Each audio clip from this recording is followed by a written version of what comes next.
Assalamualaikum warahmatullahi wabarakatuh.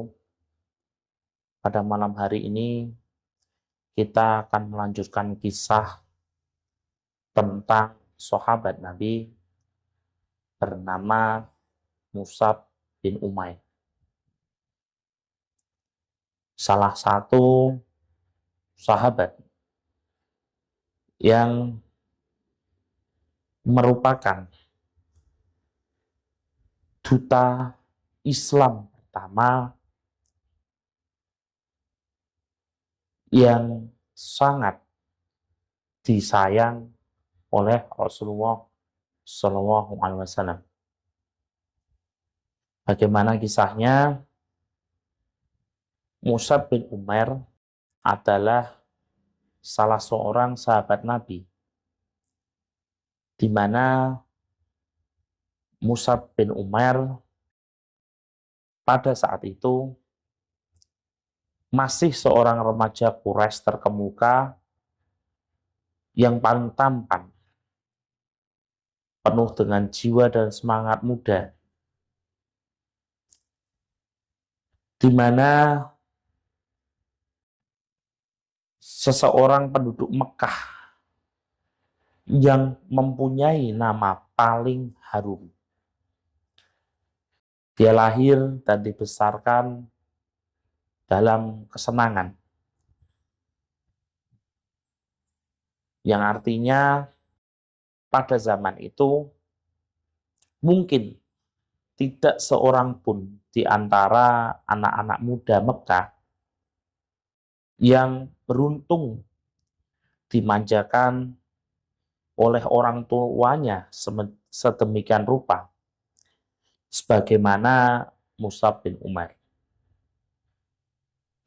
Pertanyaannya, mungkinkah anak muda yang serba berkecukupan, biasa hidup mewah, biasa dimanja, akan berubah menjadi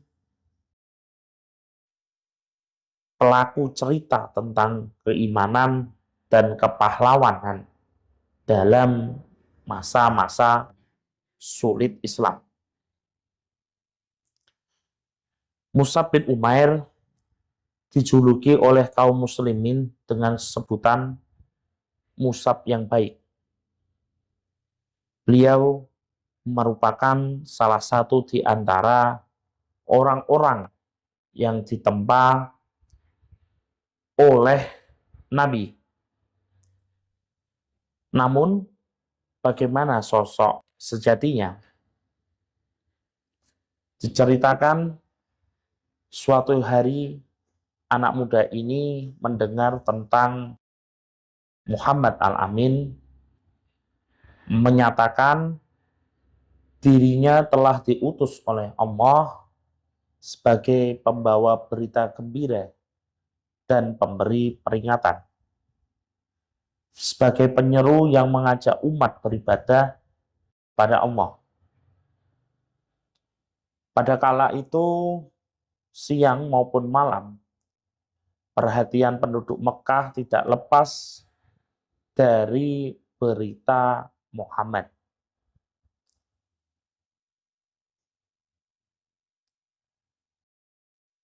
Meskipun usianya masih belia, Mus'ab bin Umair, ia menjadi bunga di setiap tempat pertemuan dan perkumpulan.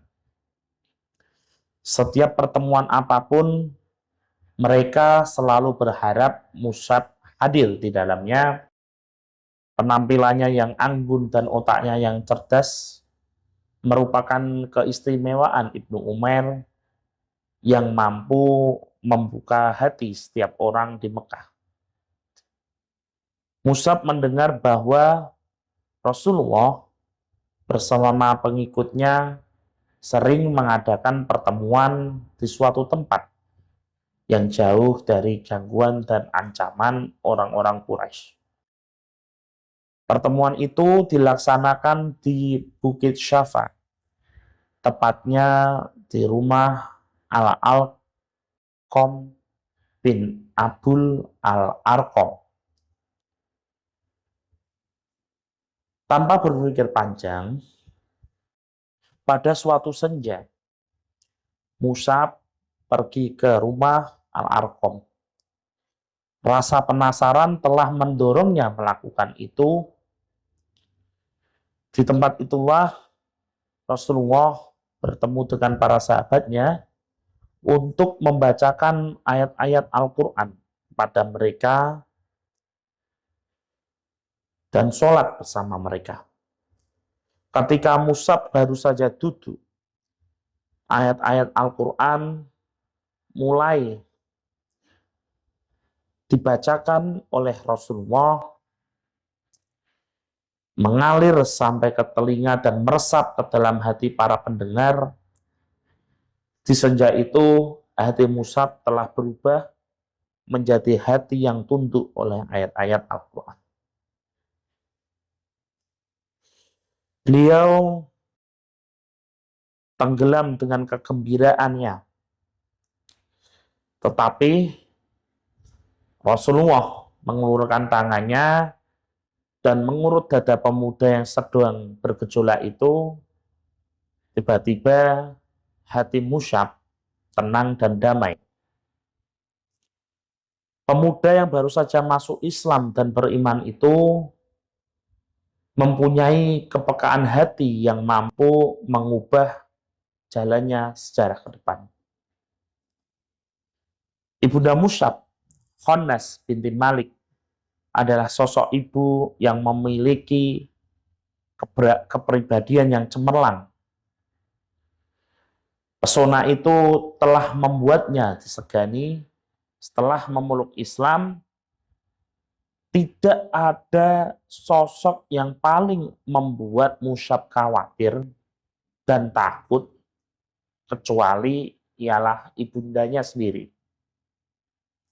Seandainya Mekah dengan segala kehormatan, dengan segala padang pasirnya membentuk sebuah formasi yang memusuhinya, Mus'ab akan menganggap itu bukanlah musuh yang berat. Tetapi bila musuh itu adalah ibunya, inilah kekhawatiran yang membuatnya gelisah. Karena ibunya lebih ditakuti daripada semua yang ada di Mekah itu. Beliau memutuskan untuk menyembunyikan keislamannya. Tetapi ia tetap bolak-balik ke Darul Al-Arqam yang bermajelis bersama Rasulullah. Beliau benar-benar merasa tentram dengan menjadi orang yang beriman dan tetap menghindari kemurkaan ibunya. Nah, hanya saja di Mekah tiada rahasia yang tersembunyi. Diceritakan suatu ketika Utsman bin Thalhah melihat Mus'ab memasuki rumah Al-Arqam secara diam-diam. Utsman melihatnya sholat seperti yang dilakukan oleh Nabi. Utsman pun segera menemui ibu Mus'ab dan melaporkan berita yang dijamin kebenarannya itu.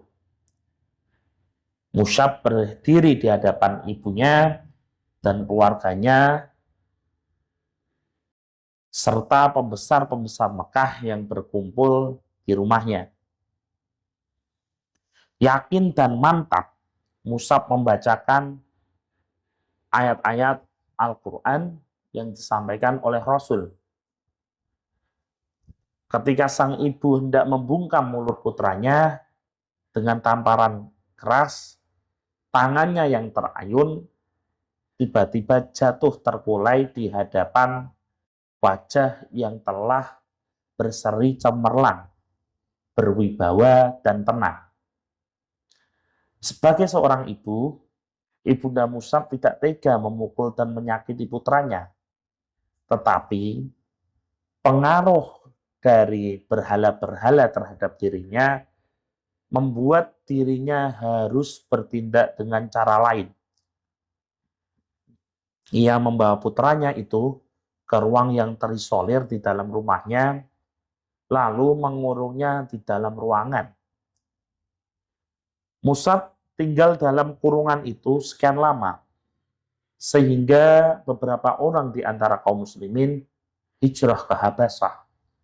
Sekarang itu di negara Ethiopia. Mendengar berita hijrah ini, Musa pun mencari muslihat dan berhasil mengelabui ibu dan penjaga-penjaganya. Lalu Musa pun hijrah ke Habasyah. Ia tinggal di sana bersama saudara-saudara kaum muhajirin, lalu pulang ke Mekah. Kemudian ia pergi lagi untuk hijrah kedua bersama para sahabat atas titah Rasulullah. Di Habasyah maupun di Mekah tidak ada bedanya bagi Musab. Ujian dan penderitaan harus dihadapi Musab tanpa kenal waktu dan tempat. Musab telah berhasil membentuk pola kehidupannya sesuai dengan yang dicontohkan oleh Nabi Muhammad. Dia kini telah sampai pada keyakinan bahwa hidupnya sudah sepantasnya dipersembahkan untuk penciptanya yang Maha Agung. Suatu hari, ia muncul di hadapan beberapa kaum muslimin yang sedang duduk di sekeliling Rasulullah. Saat memandang Musab, mereka semua merasa prihatin. Hal itu dikarenakan mereka melihat Musab memakai jubah usang yang penuh dengan tambalan. Mereka jadi teringat penampilannya Musab sebelum masuk Islam. Ketika pakaiannya bagaikan bunga-bunga di taman hijau yang terawat dan sangat wangi. Rasul sendiri menatapnya seraya bersabda, "Aku telah mengetahui Musab ini sebelumnya. Tidak ada pemuda Mekah yang lebih dimanja oleh orang tuanya seperti dirinya. Kemudian ia meninggalkan itu semua karena cinta kepada Allah dan Rasulnya." Nah, lanjut, ibunya merasa putus asa untuk mengembalikan Musab kepada agama yang lama. Segala fasilitas yang dahulu dinikmatinya dihentikan. Bahkan ibunya tidak sudi memakan roti atau lauk yang telah dimakan oleh Musab. Jadi dalam satu meja makan, jika ada satu saja roti atau kurma yang telah dimakan Musab, ibunya tidak sudi memakan sisanya. Akhir pertemuan Musab dengan ibunya adalah ketika ibunya itu hendak mengurungnya kembali setelah ia pulang dari Habasyah, Ethiopia. Ia pun bersumpah dan menyatakan tekadnya untuk membunuh orang-orang yang membantu melaksanakan rencananya. Karena ibu telah mengetahui kebulatan tekad putranya, tidak ada jalan lain baginya kecuali melepasnya dengan cucuran air mata. Sementara Musa pun tidak kuasa menahan tangis. Bagaimanapun juga, ibu tetaplah ibu. Perpisahan itu menggambarkan kepada kita kegigihan yang luar biasa dari pihak ibu dalam kekafiran. Sebaliknya, kebulatan tekad yang kuat dari pihak anak dalam mempertahankan keimanan Islamnya. Ibunya berkata, "Pergilah sesuka hatimu, aku bukan ibumu lagi." Musab menghampiri ibunya seraya berkata, "Wahai bunda, saya ingin menyampaikan nasihat kepada bunda dan ananda merasa kasihan kepadamu. Saksikanlah bahwa tiada Allah yang berhak disembah selain Allah dan Muhammad adalah hamba dan utusannya." Ibunya menjawab, "Demi bintang, sekali-kali aku takkan masuk ke dalam agamamu itu. Otakku bisa jadi rusak dan akalku akan melemah." Musab kini meninggalkan kemewahan dan kesenangan yang dinikmatinya selama ini dan memilih hidup miskin dan sengsara. Suatu hari ia ada kalanya makan dan beberapa hari dia menderita lapar. Jiwanya yang telah dihasil dengan akidah telah mengubah dirinya menjadi seorang manusia yang dihormati, penuh wibawa dan segani. Suatu hari, Rasul memilih Musab untuk melakukan tugas yang paling agung saat itu, yaitu menjadi duta umat Islam pertama. Ia menjadi utusan Rasulullah ke Madinah untuk mengajarkan agama Islam kepada orang-orang Ansor yang telah beriman dan berbaiat kepada Rasul di Bukit Aqobah kala itu. Rasul menyuruh mengajak orang-orang yang lain agar menganut agama Allah dan mempersiapkan Madinah untuk hijrah yang agung. Sebenarnya ketika itu masih banyak tokoh yang lebih tua di kalangan sahabat yang lebih berpengaruh. Tetapi Rasulullah menjatuhkan pilihannya kepada Musab yang baik. Beliau menyadari sepenuhnya bahwa beliau telah memikulkan tugas yang besar di pundak pemuda itu dan menyerahkan nasib agama Islam di Madinah kepadanya, yang tidak lama lagi akan menjadi Darul Hijrah, pusat para dai dan dakwah, dan markas para pengemban misi Islam. Musab memikul amanat itu dengan bekal kearifan pikir dan kemuliaan akhlak. Kezuhudan, kejujuran, dan kesungguhan hatinya telah berhasil melunakkan hati penduduk Madinah hingga mereka berduyun-duyun masuk Islam. Pada saat awal tiba di Madinah, yang menganut agama Islam di Madinah hanya 12 orang yang telah berbaiat di Bukit Aqobah. Tetapi beberapa bulan kemudian banyak orang bersedia memenuhi panggilan Allah dan Rasul-Nya, sehingga mereka masuk Islam betul-betul. Pada musim haji berikutnya, setelah tahun perjanjian Aqobah, kaum muslimin Madinah mengirim utusan yang mewakili mereka menemui Nabi. Jumlah mereka adalah 70 mukmin laki-laki dan perempuan. Mereka dipimpin oleh Musab sendiri. Dengan kesopanan dan kebaikan yang ditunjukkan, Musab bin Umair telah menjadi bukti bahwa Rasulullah tahu bagaimana memilih orang yang tepat. Ia sadar bahwa tugasnya musyab adalah menyeru kepada agama Allah, menyampaikan berita tentang agama yang benar.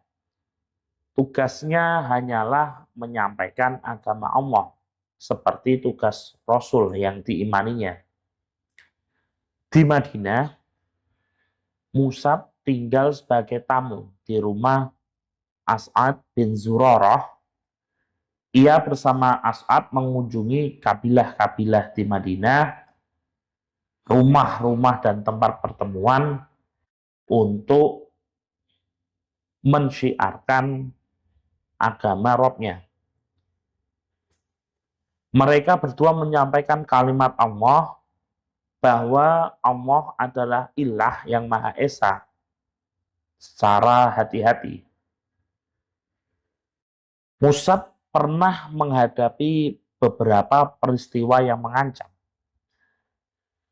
Kala itu ketika ia sedang memberikan petuah kepada orang-orang, tiba-tiba datanglah Usaid bin Al-Hudayr, pemimpin kabilah Abdul As'al di Madinah. Usaid menodongkan belati kepada Mus'ab.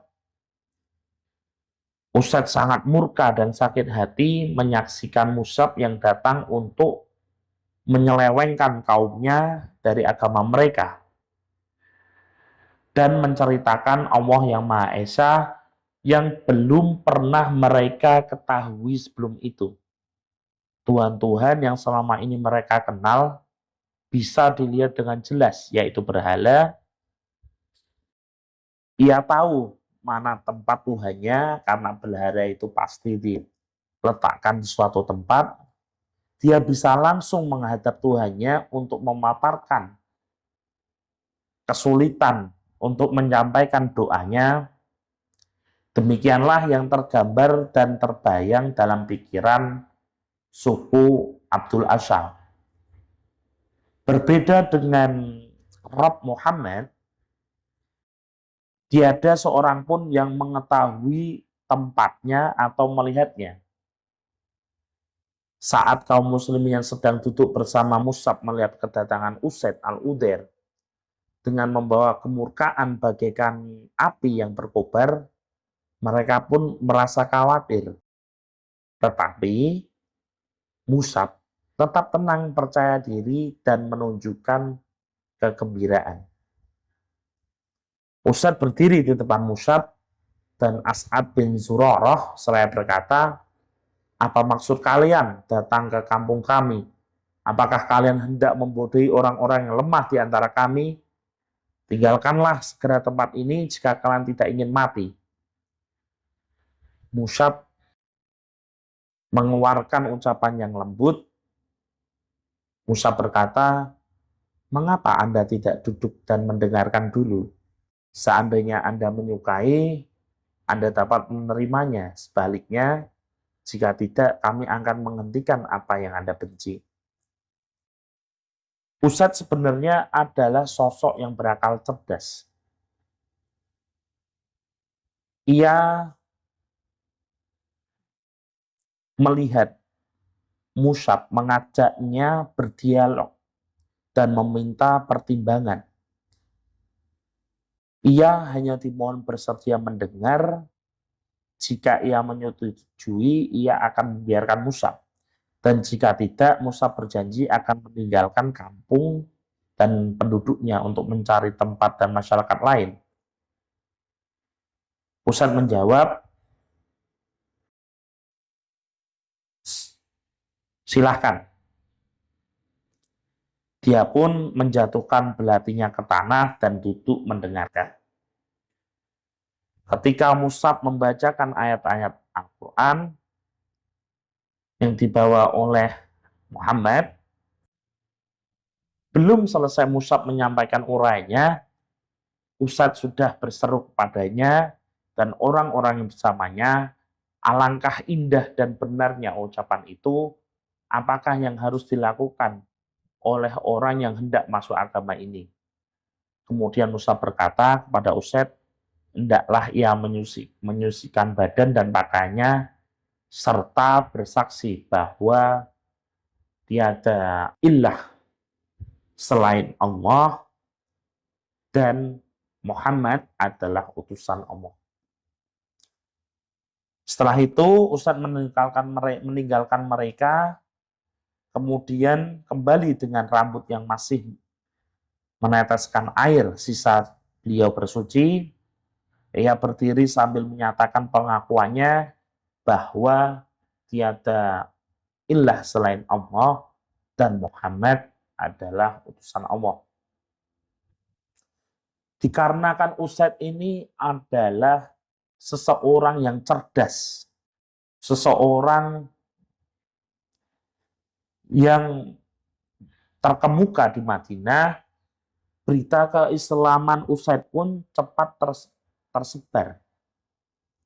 Keislamannya disusul oleh kehadiran Sa'ad bin Mu'adz.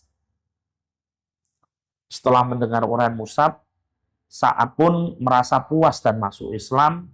Langkah ini disusul oleh Sa'ad bin Ubadah. Dengan keislaman mereka bertiga, maka selesailah sudah persoalan dengan berbagai suku di Madinah. Warga Madinah saling berdatangan dan bertanya-tanya antara sama mereka, jika Usaid bin Al-Hudair, Sa'ad bin Ubadah, dan Sa'ad bin Mu'adz telah masuk Islam, apalagi yang kita tunggu? Karena bagaimanapun juga ketiga orang ini adalah orang yang berpikir secara nalar dan orang yang cerdas. Nah, demikianlah duta Rasulullah yang pertama telah mencapai hasil yang sangat memuaskan. Keberhasilan itu pantas diraih, karena itu adalah pertolongan dari Allah lewat Mus'ab. Hari berganti hari dan tahun demi tahun terus berjalan sehingga tiba waktunya Rasul bersama para sahabat hijrah ke Madinah. Orang-orang Quraisy semakin terbakar oleh dendam. Perang Badar pun meletus dan kaum Quraisy pun harus menelan kekalahan hingga mereka berusaha menuntut balas. Setelah itu, setelah perang Badar, terjadilah perang Uhud. Kaum muslimin pun bersiap-siap mengatur barisan. Rasulullah berdiri di tengah barisan itu, menatap setiap wajah yang beriman untuk memilih siapa di antara mereka yang berhak membawa bendera perang. Beliau pun memanggil Mus'ab dan akhirnya memilih Mus'ab untuk membawa bendera panji perang kaum muslimin. Peperangan berkobar dengan sengitnya, namun sayangnya pasukan pemanah melanggar perintah Rasulullah. Mereka meninggalkan posisinya di puncak bukit setelah melihat orang-orang kafir mundur. Mereka mengira orang kafir sudah kalah. Perbuatan itu malah beralih menjadi kekalahan kaum muslimin. Karena memang itulah rencananya, yaitu meninggalkan barang-barang perang agar kaum muslimin tergiur untuk rampasan perang itu sehingga meninggalkan pasukan-pasukannya. Pasukan kaum muslim dikagetkan oleh serangan balik pasukan berkuda Quraisy yang kala itu dipimpin Khalid bin Walid sebelum masuk Islam. Khalid bin Walid akan kita ceritakan tentang sahabat Nabi mungkin di kemudian hari. Mereka diserang saat dalam keadaan lengah. Ketika melihat barisan kaum muslimin porak-poranda, mereka pun mengalihkan serangan ke Rasulullah untuk membunuh beliau. Mus'ab bin Umair yang menyadari ancaman tersebut, dia pun mengangkat panji perang setinggi-tingginya dan ia bertakbir dengan sekeras-kerasnya. Ia memfokuskan semua upaya untuk menarik perhatian musuh kepadanya dan melupakan Rasulullah. Ia bertahan sendirian. Sungguh walaupun seorang diri, Mus'ab bertempur laksana tentara yang besar. Tetapi apa daya jika musuh kian bertambah banyak. Mereka menginjak-injak tubuhnya untuk mencapai posisi Rasulullah. Diriwayatkan Ibrahim bin Muhammad bin Syurahbil al-Abdari menceritakan kepada kami dari ayahnya, Mus'ab bin Umair adalah pembawa bendera di perang Uhud tatkala barisan kaum muslimin kocar-kacir.